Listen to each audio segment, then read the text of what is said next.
I was 17 years old when Robert Kennedy, then Senator from New York, father of 10 children at the time, traveled to the Mississippi Delta to see firsthand the hunger and poverty experienced by the families and children living there. He was inspired to do so by congressional testimony from a civil rights lawyer named Marion Wright Edelman, at the time Marion Wright. She was the founder of the Children's Defense Fund and the first African-American woman admitted to the Mississippi bar. The images of RFK's tour were searing. They left an indelible mark on our national images and understanding of poverty, and they showed the nation the faces of people who are all too often otherwise forgotten. 50 years later, we're revisiting Marion Wright's testimony, but this time the face of the administration's assault on the poor. Today we commence a series of 4 hearings that will lay bare the Trump administration's attempts to gut regulations and programs that protect the health and welfare of our nation's children. This hearing in particular will examine what it means to experience poverty in America, explore the inaccuracy of the federal government's current and proposed measures of poverty, and consider our government's responsibility to help Americans struggling to break free from the cycle of poverty. Specifically, we'll look at how a recent Trump administration proposal to recalculate the poverty threshold would in fact make poverty lines less accurate and deprive hundreds of thousands of children access to critical health care and nutritional benefits. In May 2019, the Office of Management and Budget published a proposal to change the inflation index used to calculate annually the poverty threshold. While a switch to a different cost of living adjustment may seem like a small measure and a technicality, the ripple effects of this proposal are not. They would be quite consequential. If OMB elected to use a chained consumer price index, CPI, for example, the poverty line's growth would slow by about 0.2 percentage points a year. Not because we'd conquered poverty, but because we simply redefined it. If the administration moves to a chain price index, by 2030, the poverty line for a family of 4 would be $691 lower than it would be using the existing inflation index. Over time, the impact of using that CPI, chain CPI to calculate the poverty threshold compounds, prompting really consequential impacts on families and children who rely on social safety net to access food, health care, and eventually to escape poverty. While a 691 reduction of the poverty line may seem like a modest impact, it's not, especially when you're living day by day, dollar by dollar, to make ends meet, as all too many Americans still are. After 10 years, with the chain CPI reducing the poverty line by roughly 2%, the Center on Budget and Policy Priorities estimates that more than 300,000 children would lose health care. More than 200,000 school-aged children would lose eligibility for free or reduced price school meals. That number, by the way, is bigger than the entire school system of my district, my county, which is the 10th largest school district in America. Nearly 200,000 people, mostly in working households, would lose their Supplemental Nutritional Assistance Program or SNAP benefits. And 40,000 infants and young children would lose benefits for supplemental nutrition. Those are not insignificant numbers.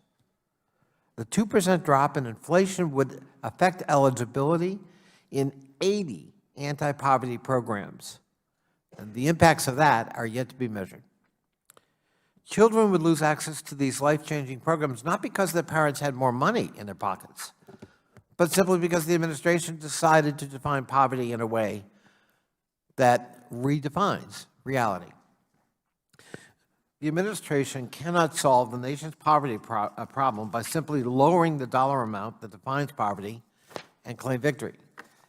Its efforts disregard the hardships that those experiencing poverty endure And they ignore the growing body of evidence that show those in poverty face higher rates of inflation and therefore have less access to basic needs.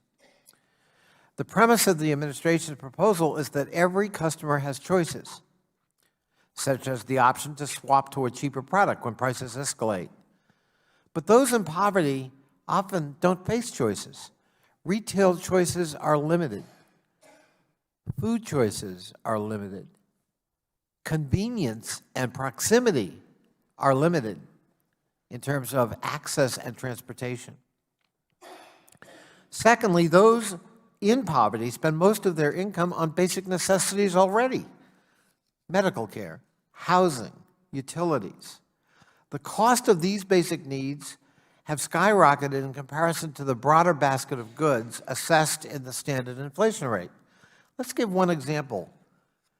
The cost of rent in America, and in some parts of the country much higher, has gone up by 31% in the last 10 years. 31%. The existing inflation index rose by 17%, and if we use the administration's change CPI, it would have gone up only 14%. So rent, 31%. Inflation, where we peg poverty, 14%. A growing gap. Given the criticality and the flawed assumptions baked into the proposal, it's no surprise that OMB received over 57,000 comments and counting, most in opposition to lowering the inflation index for the official poverty measure. OMB's proposal failed to acknowledge that many government programs are administered using the poverty threshold and the huge impact it would have on children's access to vital programs. The administration's proposal to lower the poverty line ignores growing income inequality and, to me, misses the point entirely. The inadequacy of the existing poverty calculation is that it's too low, not that it's too high. In 2020, across all 48 contiguous states and the District of Columbia, the poverty threshold for a family of four is $26,200. Even in the poorest counties of our country, it's hard to imagine a family of four getting by on an annual income of $26,200. Just last year, the National Academy of Sciences released a report that found child poverty costs the nation between $800 billion and $1.1 trillion annually. The report also stated our nation could reduce poverty by 50% by simply increasing SNAP benefits, increasing housing vouchers, and expanding the social net. These actions would cost a lot less than that $1 trillion cost of doing nothing. I commend my colleague, Congresswoman Ocasio-Cortez, on her legislation, Recognizing Poverty Act, that tackles the inadequacy of our current poverty measure by directing the Department of Health and Human Services and statistical agencies to propose a new poverty line that makes more sense. We're long overdue for a complete rewrite of a poverty threshold that was established over a half a century ago. This bill requires the updated poverty line to factor in geographic cost variation, costs related to health insurance, work expenses, child care, and new necessities such as internet access, all of which are excluded from the existing poverty measure. Hard to believe, but they are. I'm proud to be an original co-sponsor of Ms. Ocasio-Cortez's bill, and I hope many of my subcommittee colleagues will join in this effort.